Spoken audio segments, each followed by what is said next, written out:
Page 54, Grand March from Aida, an opera. It was a fun piece. I remember playing a different arrangement of this back in junior high school. It was fun. Let me just start first because this piece has some tricky parts in it, alright?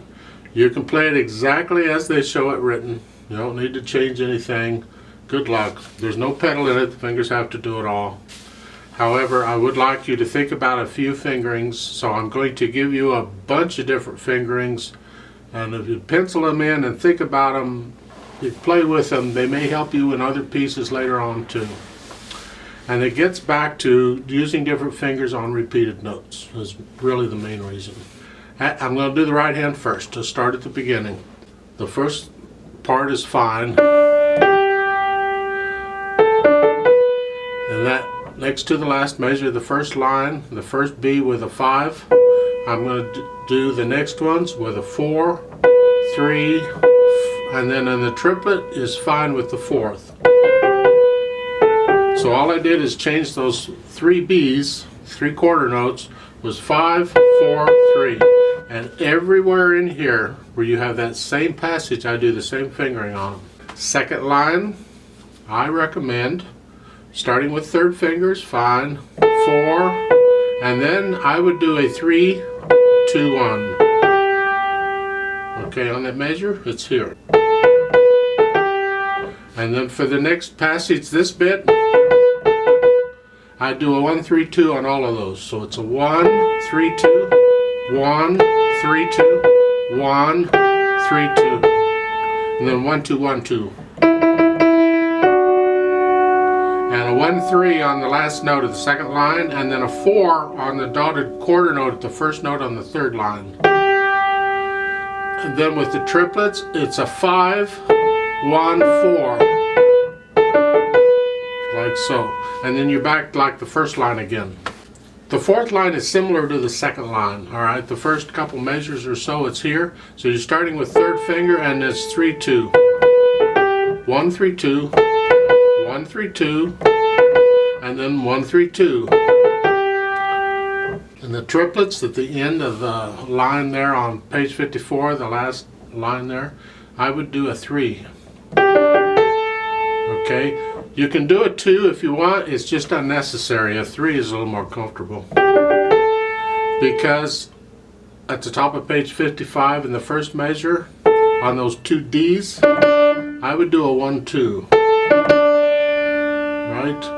And then on the triplet, it's up to you. You can use 4 if you want, or you can do a 5, 1, 4.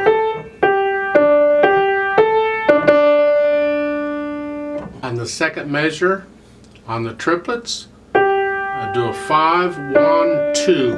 You need the second finger on that last note to get ready for what's coming. And for the third measure, for the D's, I do a 5, 4.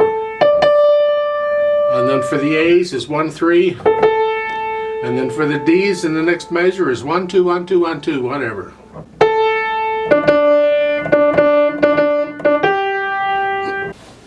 Second line, I would finger the same as the third line on page 54. Okay, I just don't want to repeat it all. Third line on page 55, the first couple of measures is the same as what we've already had. Your 3, and then a 3, 2, then 1, 3, 2.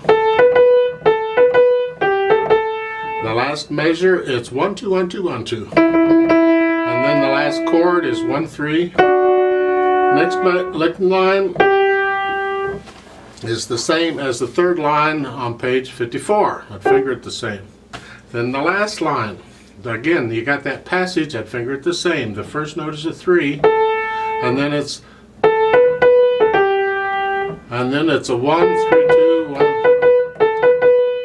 And then the triplets in the second measure is 1, 3, 2, 1. And then the rest of it is fine. But you can think about those fingers and think. Now this can be a challenging piece, and if it is, you may not want to do any of that. You're just focusing on the notes. It's up to you. In the left hand, I'll point out a few things here and make some suggestions. Right at the beginning on page 54, notice the first note in the left hand is an eighth note, followed by an eighth rest. The tendency people have here is to play that as a quarter note. They want to connect it. And that's incorrect. It's an eighth note. 1 and 2 and 1 up on an and, 1 and, 1 and. So disconnect it from the next notes. Even though in the right hand you have that note.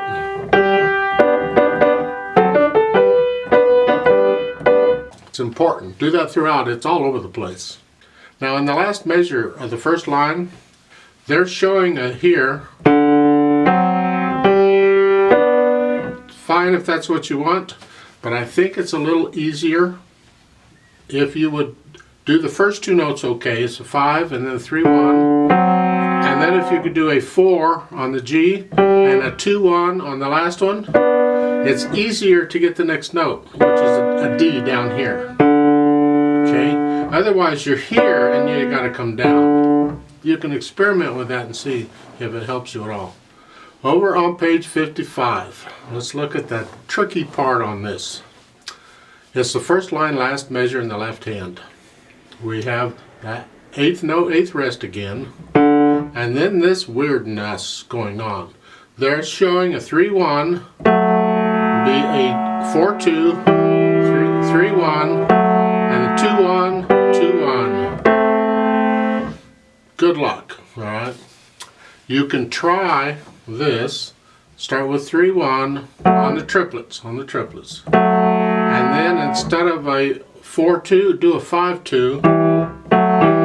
Because it's easier to go from 3 to 5 than it is 3 to 4 for some reason. It's just if we trill on those notes, we usually do 3 and 5, not 3 and 4 or 4 and 5, because the fingers are next to each other. A lot of times it's easier if the fingers are one finger apart.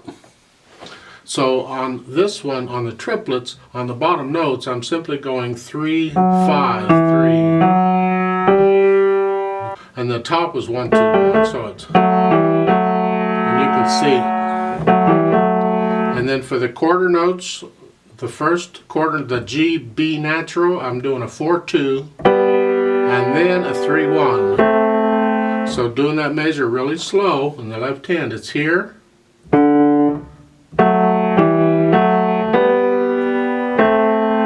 And you see if that makes it any easier for you. If not, do what they're doing, that's fine. Now, if you're really struggling with it, no matter what you do, you can't get those triplets, it's just not working, then I would recommend you leave out the top note on each one and just play the bottom note. If that's the case, it's 3, 4, 3, 2, 1. And then go on. Okay, it's up to you. If you don't let this one little passage prevent you from playing this piece. We can simplify it if we have to, and that's how we do it. We'll just leave out the top notes. The rest of it you can finger similarly to what you did on page 54. I don't know that I really need to point all that out. It's not a fast piece. It is like a processional. All right, it's like a march. It's a proud piece.